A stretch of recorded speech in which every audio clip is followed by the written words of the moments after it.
বন্ধুরা, আবার কোথায় যাচ্ছি? আবার সেই যাচ্ছি নেপালে, সেই ভয়ানক জায়গায়। স্বাভাবিক নয় কি? মানে ওখানে গেলেই আমার ফোন। যাই হোক, কাজ যেতে তো হবে। তো যাই হোক, এখন আমি ব্যান্ডেল যাচ্ছি, ব্যান্ডেল দিয়ে হাওড়া কাটিয়ার ধরবো। তারপরে তো কালকে বিশাল বড় একটা জার্নি আছে। থাকো, দেখো। আমরা এখন ব্যান্ডেলে যাচ্ছি, তাই তো? তো ব্যান্ডেলে যাওয়ার সময় একজনের সঙ্গে দেখা হয়ে গেছে। দেখো কার সাথে। কি রে, তুই এখানে কি করছিস? এই তো একটু যাচ্ছি, ব্যান্ডেলে যাচ্ছি। তুমি কোথায় যাচ্ছ? আমি তো নেপালে। নেপাল শো আছে। হ্যাঁ, তুই কি করতে যাচ্ছিস? এরকম ভাবে ট্রেনে দেখা হচ্ছে ভাবতেই পারিনি, বলো। না, আমি তো বুঝতে পারছি না তুই কোথায় যাচ্ছিস। এইসব লাগেজ বাগেজ নিয়ে কোথায় যাচ্ছিস? একটা শো আছে, শোতে যাচ্ছি। আর তুই আমার মতো সেম লাগেজ কিনেছিস কেন? দেখ দেখ, সেম।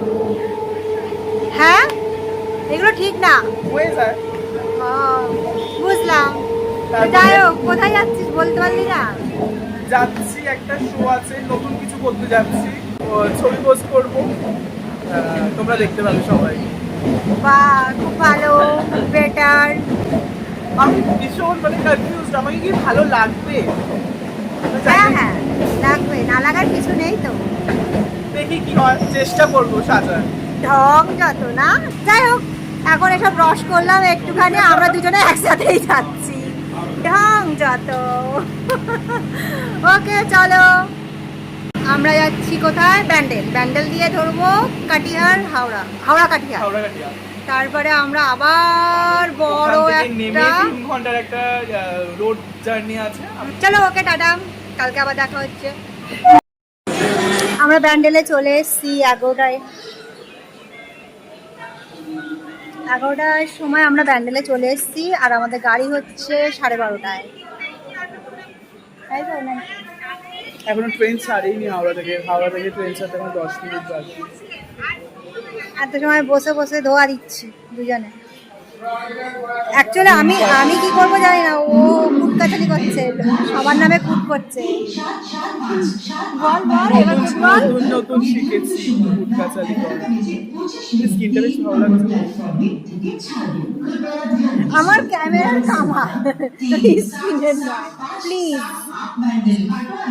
ওকে, কালকে আবার দেখা হবে। নেপালে ঢুকলে আমি যেন কালাচোদা হয়ে যায় না? তুইও হয়েছিস কালা? দাঁড়াও, নেপালে ঢোকা মানে পুরো কেমন যেন হয়ে গেছি। নেপালে ঢুকে গেছি, আর এর জন্য আমার চেহারা খারাপ হয়ে গেছে।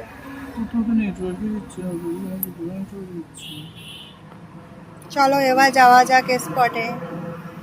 আর এই হলাম আমরা।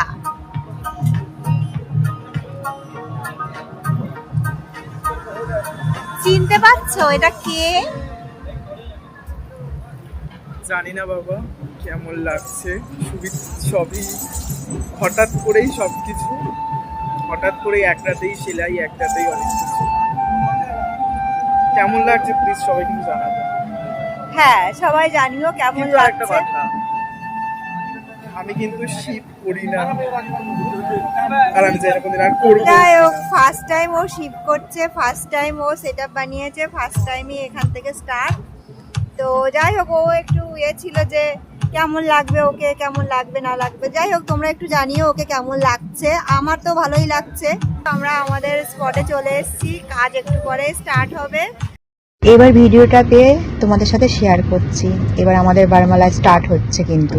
এমা, আমাদের বরমালা না, ব্রাইড অ্যান্ড গ্রুমের বরমালা। ও সরি, বুঝতে পারিনি। এই যাই হোক, ওটা জানি। আমি যেটা ভেবেছিলাম আমাকে শিবে খুব বাজে লাগবে, না, না, তোকে খুব ভালোই বাজে লাগছে। কিন্তু লাগছে না। না না না, মানে ঠিক আছে, হ্যাঁ, হবে। একদম। কিন্তু আমাকে জানো, বিয়েতে একজন খুব ভালো একটা কমপ্লিমেন্ট দিয়েছে। বলেছে যে কিউট শিপ। ওয়াও, এই ঘোড়াটা কিন্তু আমার সাথে হেভি হয়েছিল বল। হ্যাঁ, কিন্তু আমার চুল, মানে আমি তো কোনোদিন এরকম করিনি, আমি চুল সামলাতে পারছিলাম বাবা না। তো চুল নিয়ে একটা বিশাল বড় একটা বাট সেট টেনশন ভালো করেছিলাম আমি চুলটা, একদম। বলতে হবে। মোটামুটি প্রোগ্রাম শেষ করে রুমে চলে এসেছি, গ্রিন টি খাচ্ছি। এবার ঘুমাবো, তারপর সকালবেলা উঠে ট্রেন ধরবো, বাড়ি ফিরবো। শরীর ঘুরে গেছে বেশি।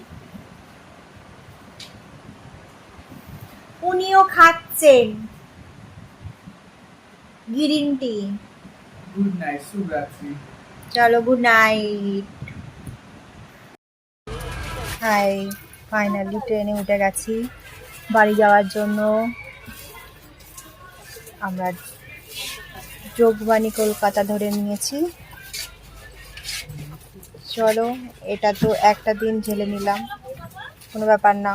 ছিলে নিল এটা ঝালা ছাড়া কিছুই না শোনো। সবকিছু সোশ্যাল মিডিয়া করতে হবে। হ্যাঁ, ঝেলা, এটা ঝালা নয়, একটা মোবাইল হাতে খেলনার মতো ইউজ করে গেলাম, এটা ঝালা নয়। কি বলবো, কিছু বলার নেই। খুব কষ্টকর দিন কাটে যখন নেপালে ঢোকা হয়। যখন স্টেশনে নামি তখন শ্বাসটা বন্ধ হয়ে যায়, তারপরে স্টেশনে আসলে তারপরে আবার শ্বাসটা আবার চালু হয়, বুঝলে। যাই হোক, ওই যে উনি হচ্ছে রাতের ডিনারের ব্যবস্থা করছি আমি। ক্যাটরিনা ক্যাফ হবে। ঠিক আছে, ক্যাটরিনা ক্যাফ হবে বলেছে যে আমি এখন ডায়েটে আছি, আমি পুরো ক্যাটরিনা ক্যাফের মতো হতে চাই। ঠিক আছে, ওকে, টাটা।